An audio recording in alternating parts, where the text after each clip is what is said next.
Hello friends, welcome back to our channel. Friends, ముందుగా ఈ సీరియల్లో ఏం జరగబోతుందో తెలుసుకుందామా?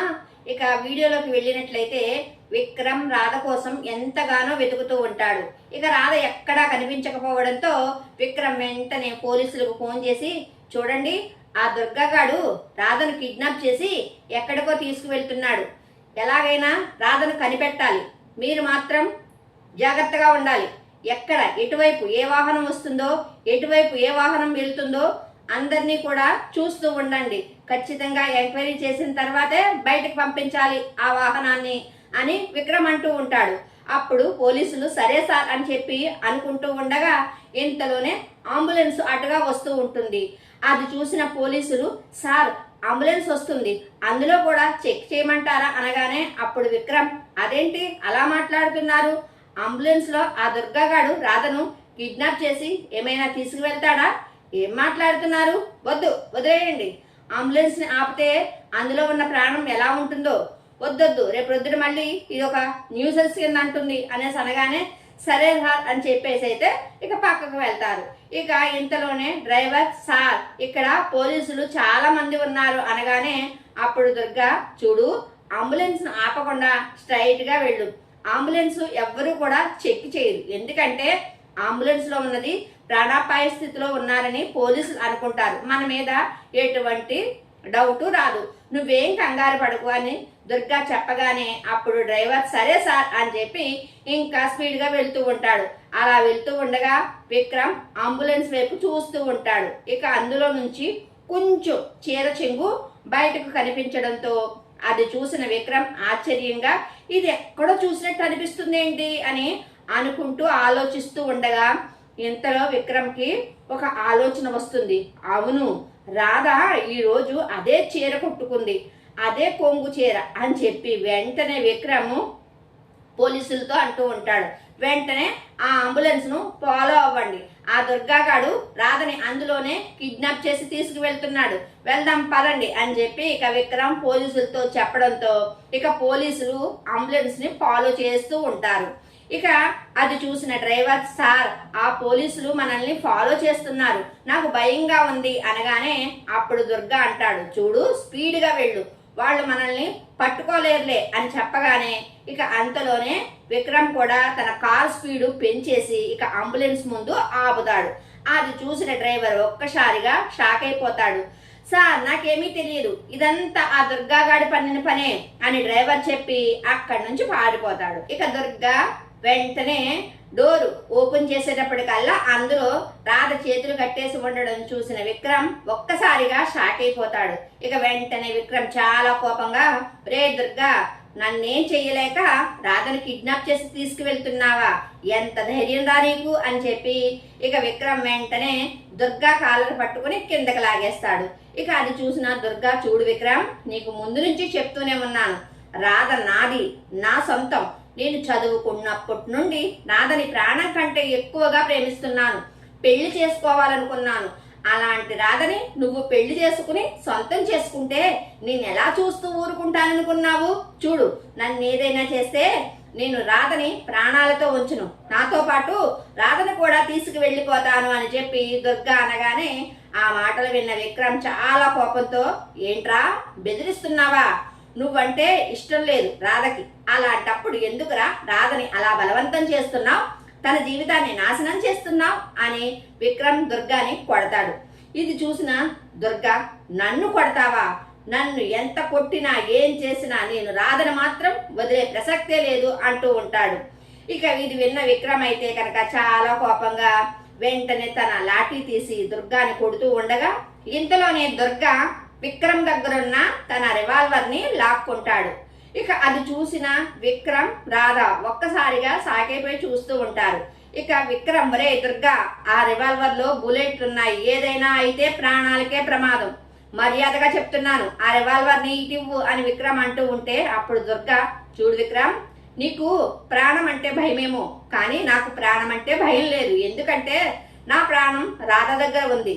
రాధకి ఏమైనా జరిగితే నేను చనిపోవడానికి క్షణం కూడా పట్టదు, కానీ రాధ నా సొంతం కాకపోతే నేను బ్రతికి ఉండినా అని చెప్పి, రాధ నా సొంతం, నేను చేసుకుంటాను, అందుకనే నువ్వు మమ్మల్ని ఇద్దరిని కలపడం కోసమైనా నువ్వు ప్రాణత్యాగం చెయ్యి అని చెప్పి ఇక దుర్గా విక్రమ్కి రివాల్వర్ గురిపెడతాడు. ఇక అది చూసిన రాధ ఒక్కసారిగా షాక్ అయిపోతుంది. ఇక వెంటనే దుర్గా ప్లీజ్ ఏం చెయ్యొద్దు, విక్రమ్ బాబును చంపొద్దు. చూడు విక్రమ్కి ఏదైనా జరిగితే చూడు దుర్గా, విక్రమ్కి ఏదైనా జరిగితే నేను ఊరుకోను అనగానే అప్పుడు దుర్గా ఏంటి రాదా ఇంకా విక్రమ్ని చూసి భయపడుతున్నావా? చూడు ఆ విక్రమ్ గాడు ఈ లోకాన్ని వదిలిపెట్టి వెళ్ళిపోతే మన ఇద్దరం పెళ్లి చేసుకుని చాలా సంతోషంగా ఉండొచ్చు, నువ్వేమి భయపడకు అని చెప్పి ఇక దుర్గా విక్రమ్ని చంపబోతూ ఉంటాడు. ఇది చూసిన రాధ ఒక్కసారిగా షాక్ అవుతుంది. ఇక వెంటనే విక్రమ్ని పక్కకి లాగేస్తుంది. ఇక ఇంతలోనే దుర్గా కాల్ చేస్తాడు. ఇక వెంటనే రాధ అయితే రక్తపు ముడిలో అక్కడే కుక్క కూలిపోతుంది.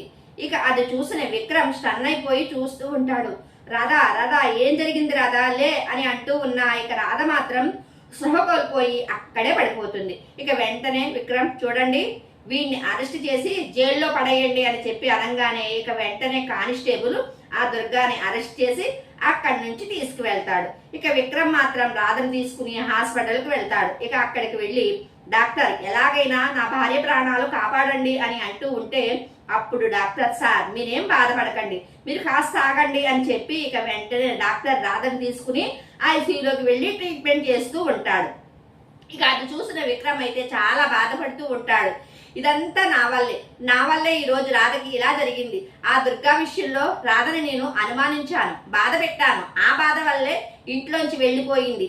ఇప్పుడు రాధ పరిస్థితి ఈ విధంగా ఉంది అని చెప్పి విక్రమ్ అయితే బాధపడుతూ ఉంటాడు. ఈ విషయం వెంటనే నేను అమ్మకు చెప్పాలి అని చెప్పి విక్రమ్ తన ఫోన్ తీసి ఇక సునందాకి ఫోన్ చేస్తాడు.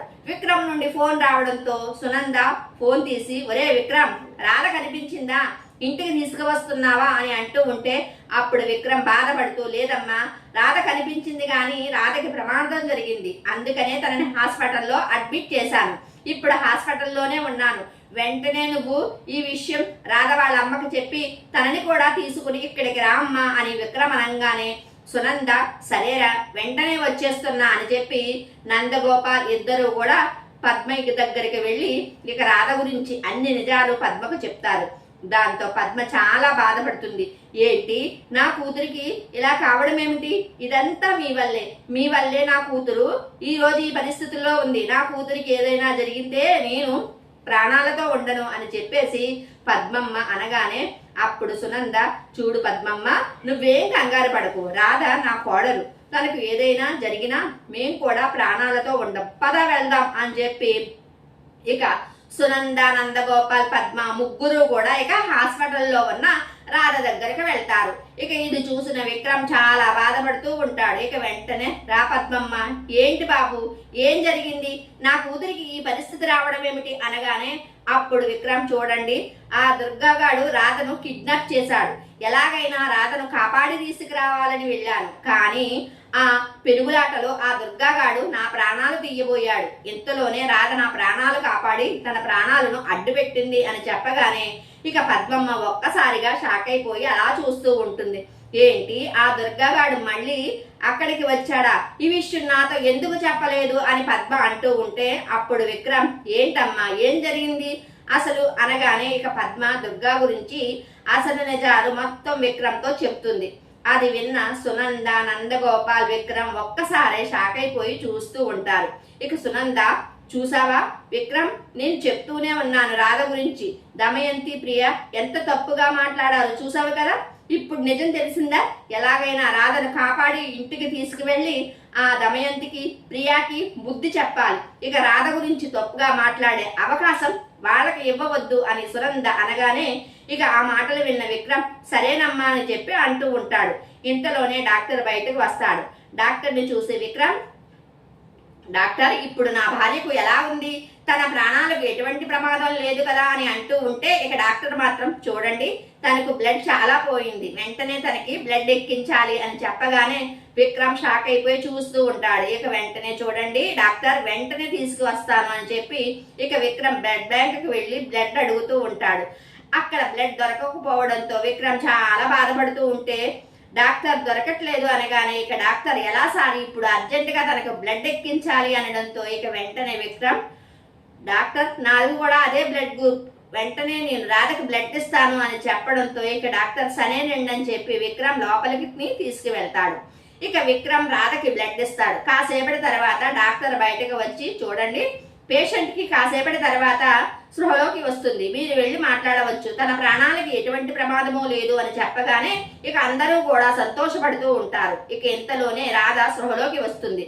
అది చూసిన సిస్టర్ వెంటనే బయటకు వచ్చి, రాధ స్పృహలోకి వచ్చింది, మీరు వెంటనే పేషెంట్ తో మాట్లాడవచ్చు, లోపలికి రండి అని పిలవడంతో ఇక అందరూ కూడా లోపలికి వెళ్తారు. ఇంతలోనే రాధ మెల్లగా కళ్ళు తెరిచి చూసేసరికి అక్కడ అందరూ ఉండడం చూసి రాధ అయితే చాలా సంతోషపడుతుంది.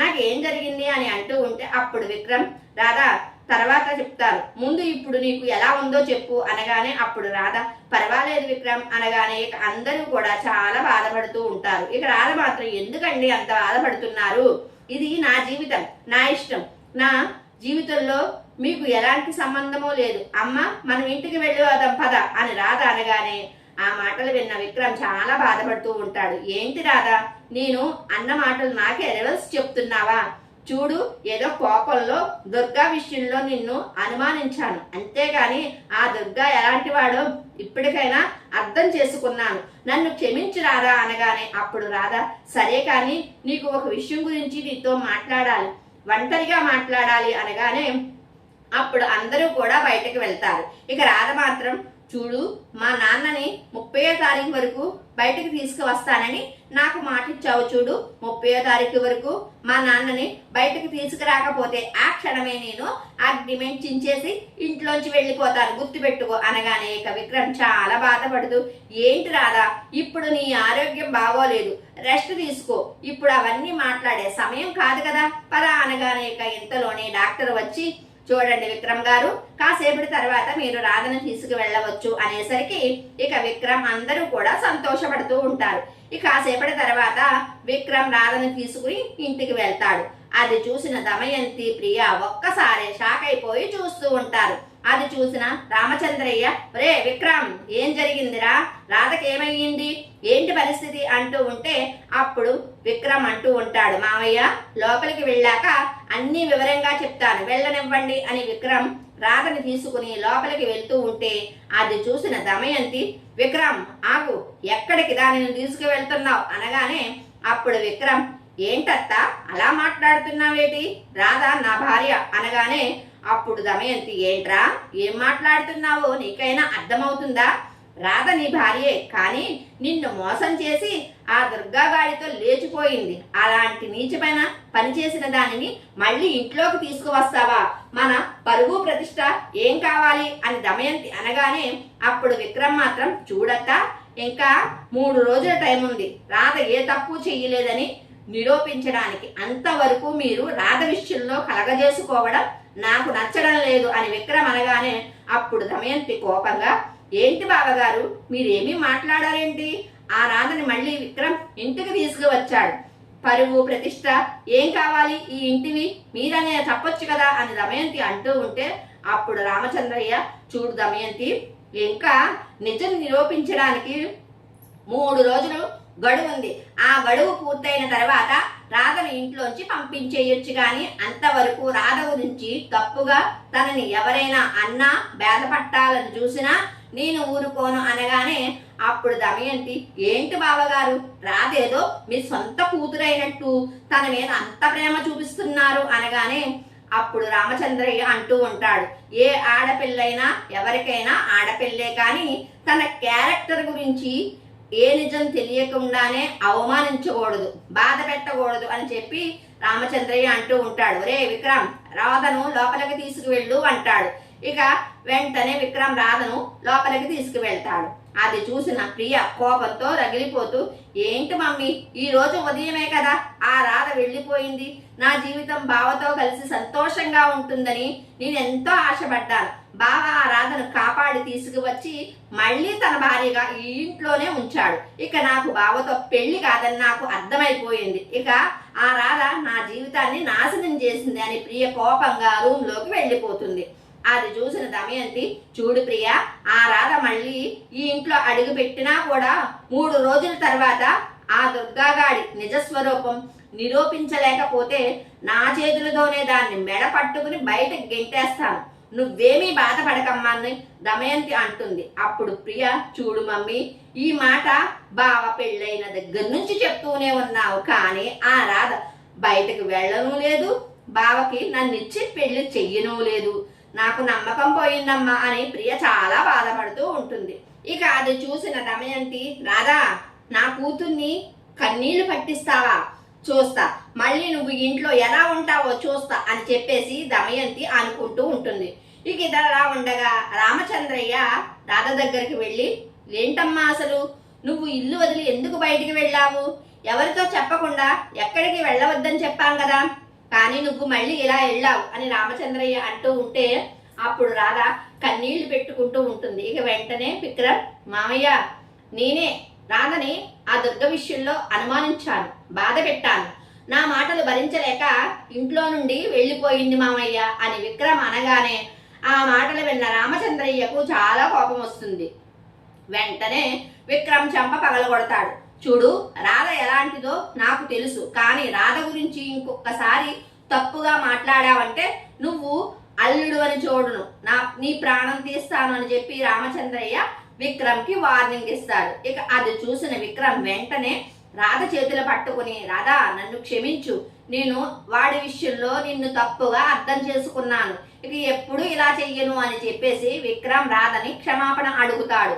దాంతో రాధ, లేదు విక్రమ్ గారు, మీరు లేకుంటే ఆ దుర్గాగాడు నా జీవితాన్ని నాశనం చేసేవారు, మీరు నా జీవితాన్ని కాపాడారు అని చెప్పి ఇక రాధ కూడా విక్రమ్కి క్షమాపణ చెప్తుంది.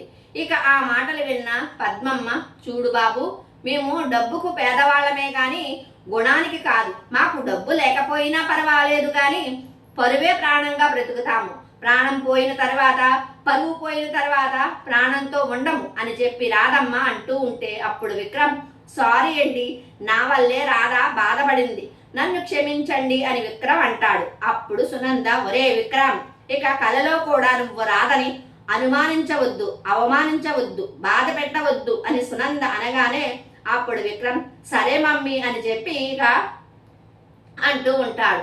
ఇక విక్రమ్ రాధను తీసుకొచ్చినందుకు చాలా సంతోషపడుతూ ఉంటారు అందరూ. ఈ వీడియో కనుక మీకు నచ్చినట్లయితే కనుక తప్పకుండా మన ఛానల్ని లైక్ చేయండి, సబ్స్క్రైబ్ చేయండి. Thank you for watching.